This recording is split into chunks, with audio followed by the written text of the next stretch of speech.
And this is going to play at Argentina, somewhere in Buenos Aires? Yes. Yeah? What? A big thing? Yeah. They're not going to want to hear this. No. They're not going to want to hear this. Well, no, why not? Because it's not in concert with what this goddamn thing is about. Well, this is not a criticism. They want to hear inspired, They are nothing, no.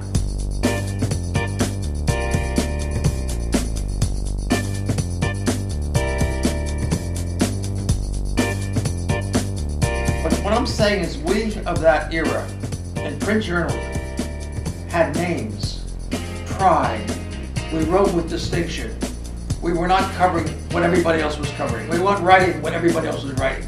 We were looking for a different way to reflect reality with prose, not with cameras, with prose.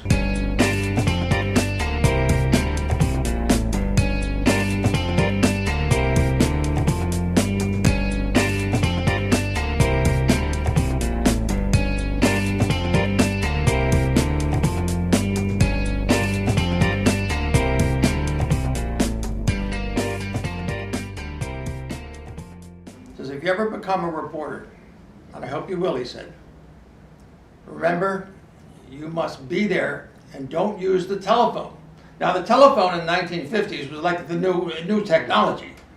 In those days, many people would not approve of making an interview over the telephone.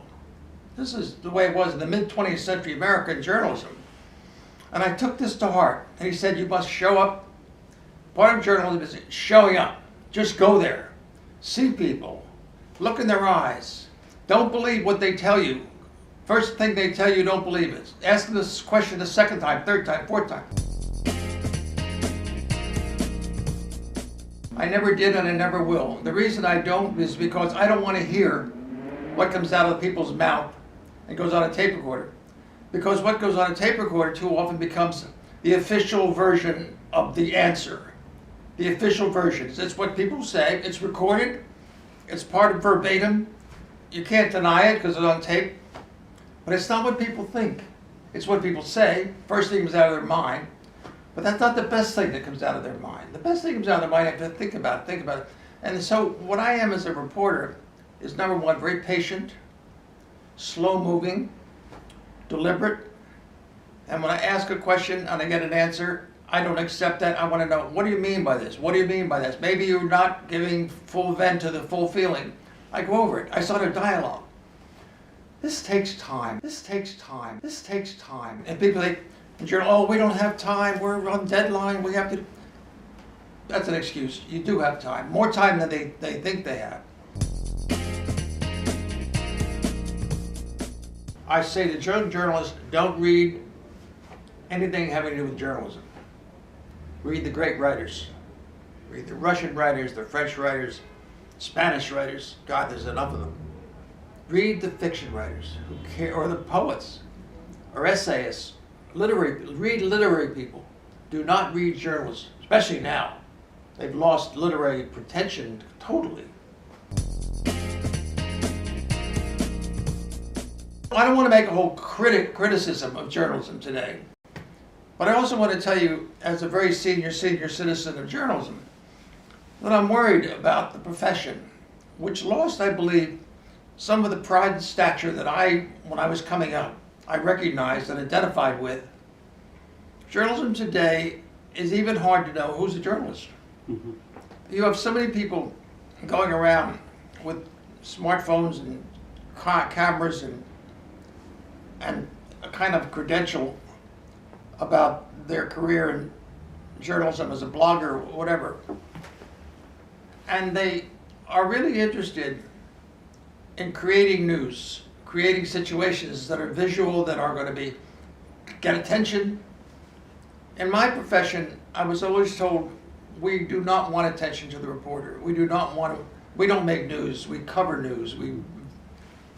There's a certain deferential modesty about our career. A lot of pride, though, but modesty in terms of our position in the story. So you ask me, what do I read? I read the newspapers. What do I read? I read the cultural section, the literary section. I read about the stock market. I read about sports. In a way, sports is the only honest journalism there is. One thing about being a sports writer, and I was a sports writer, is there's not much lying in sports. In politics, it's all lying. But in sports writing, there's no lying because you're writing about what you see. You're in a soccer match, you're up in the stands, you see the game. Or a tennis match, you see the game. Baseball, you see the game, you're there. Prize fight, you see. And after the fight is over, the game is over, you go to the locker room and you talk to the people, the performing athlete who did well or didn't do well, did badly. And you ask them, why did you do badly? Or how did you do this? That's honest journalism. In politics, we don't see anything. We get rumors, unnamed sources. Politics is unnamed sources. Dominating newspapers is unnamed sources. Nobody is telling you what they are willing to put their name on. So they talk about fake news. I don't subscribe to that term fake news, though that's what Trump says. But it is fake in a way because it isn't substantial and it's not honest to the point where people are so believing in their right to speak out that they will not put their name on it. People say, oh, they can't, they'll lose their job, they'll lose their job. Well, why not take a chance once in a while? They lose their job. If they're not going to be risk takers, then they keep their mouth shut. Lousy journalism. It doesn't foster understanding. It doesn't accrue to correctness, accuracy, I mean. It's not fair. Journalism is not fair, not fair-minded. I'm not saying it's fake news, but it's not fair-minded.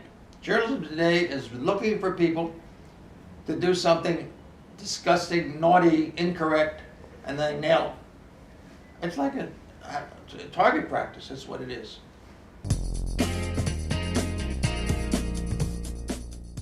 Journalists are lazy, and Trump is allowing them to be lazy. Because what Trump does every day, he feeds the pigeons. The pigeons then are fed and they go up and they dump a lot of shit on his head. But that's what goes on every day. Trump, with all his bragger, his egotism, his lack of taste, his lack of good judgment, his ordinariness, his vulgarity, but his honest vulgarity. He is what he is. With Trump, you're not getting, as you do with many politicians, they give a surface that's to be dignified, inspiring, correct, admirable, and in private they are just loathsome characters. Trump is a loathsome character in front and probably in the back. He's what he is. You get with him what you see. What you see is what you get. Which is considered by many your best work. Are you in agreement with that? Do you think that that was your best article ever written? It's not my best, but there's nothing I think of as my best. It's the best I could do at the time.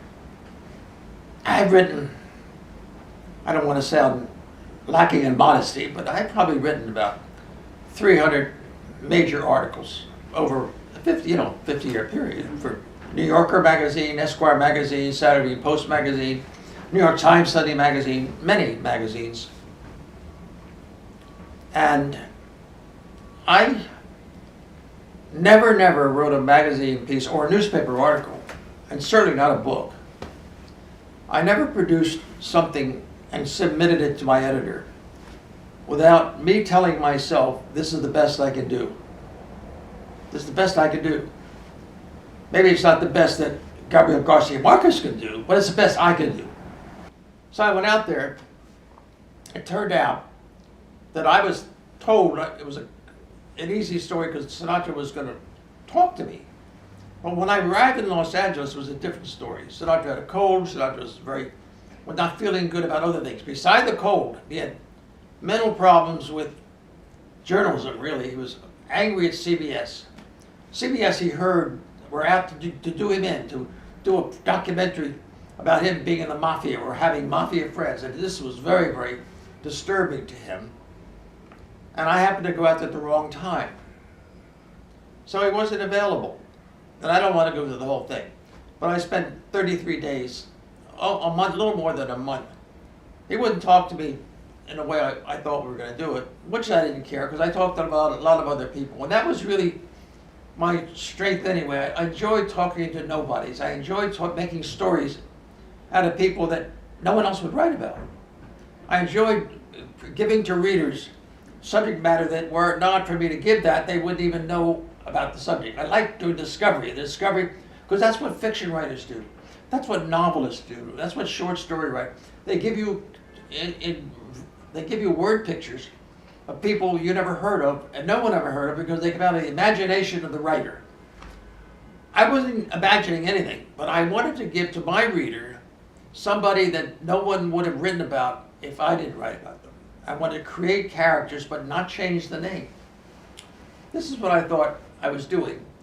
Sinatra was a violation of all my ambitions. He's so famous. He's probably the most famous person. He's probably the most famous person in the United States then. And why would I want to write about him? Because I had to. Why? Because I was getting paid. I needed the money.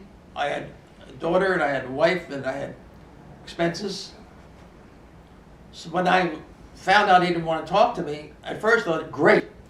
I don't want to talk to him either, so I'll get out and go back to New York. But the editor said, we've got a cover story, we have to do this.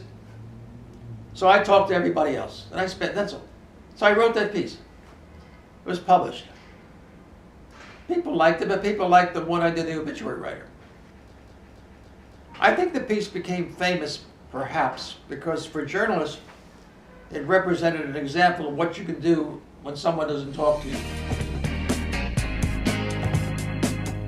They're going to be there, texting, doing this whole thing. Don't you know this is true?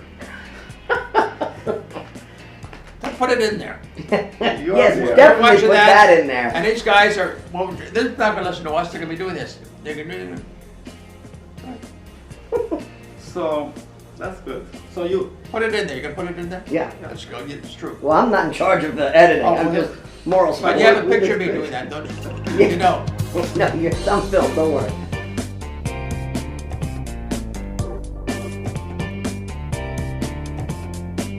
It is a pleasure to be addressing this Congress made up of mostly young, aspiring people, although some achieving people as well. But it is at my advanced age, with so many years behind me and not many years ahead of me, it is an opportunity for me to address the future of our profession in journalism. And you are the future, and I wish you well. Although there's some things in my commentary that you might find discouraging, or I hope not to the point of not encouraging you to pursue journalism. I hope that my criticism of journalism today, that you will accept as a laced with hope, that these words of mine that are critical will bring out the best in you, will not encourage you to accept what you do as the best that you do, but rather that what you do needs to be done better and better to bring out the best in you.